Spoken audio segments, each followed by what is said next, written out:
This morning on The Blend, we have with us Tom Wackerman, who's the president and co-founder of ASTI Environmental. I love your business card, Tom, because it says Evangelical Thunder Lizard. That's my official title, yes. What is that? Well, that's exactly what it says. You have to give credit to the business industry came up with that, and I just kind of stole it. But it's exactly what it means. It's somebody who's bombastic, who's dedicated, who's excited about what they do, and they want to tell everybody. Evangelical, thunder, and then the lizard part just helps it. Well, so what do you do? So we do environmental consulting, everything having to do with modifying, monitoring, or managing the environment. We do it. Everything from homes for people, where they're concerned with lead-based paint or asbestos, or in some cases concerned with the soil in urban areas, all the way up to Fortune 500 companies where we work with them for industrial compliance, we work with them for air quality issues, we work with them on Superfund sites and things like that. So do you have any local to Lansing scenarios where ASTI has been a help? Or? Absolutely. We have offices across the state. We work nationally from those offices, Grand Rapids, Brighton, and Detroit.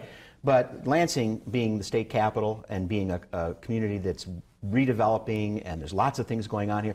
We've been here, I think we've done over 100 projects in the city limits. Everything from, believe it or not, working on saving mussels in the Red Cedar River for the Beach Street bridge expansion, all the way to helping the tenants at the old Light and Power facility on the river get all their due diligence in place and make sure they were covered in terms of using that building safely. Wow, interesting. Now, you said you work internationally as well. Tell us about that. We do. Well, of course, we work in Canada and Mexico. I mean, that's all kind of part of being in the United States these days. But we also work in Eastern Europe. And right after the Iron Curtain came down, we started working for the government of Czechoslovakia. It was really kind of an interesting kind of fall-in job.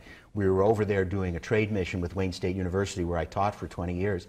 And they said to us, would you like to work for us? And I said, absolutely. So we started doing work on a uranium mine. It was a weapons-grade Soviet uranium mine where they made weapons-grade uranium for their nuclear warheads.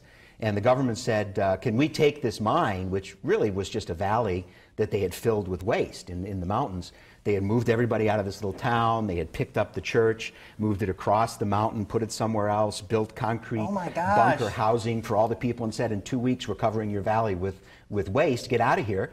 And they said, can we use it for industrial waste? We said no, and it turned out later the guy who hired us was a KGB agent. Oh, wow. Okay. We're going to have you back. We do. We have to talk more about this. All right, that is all our time for now on The Morning Blend. We'll see you next time.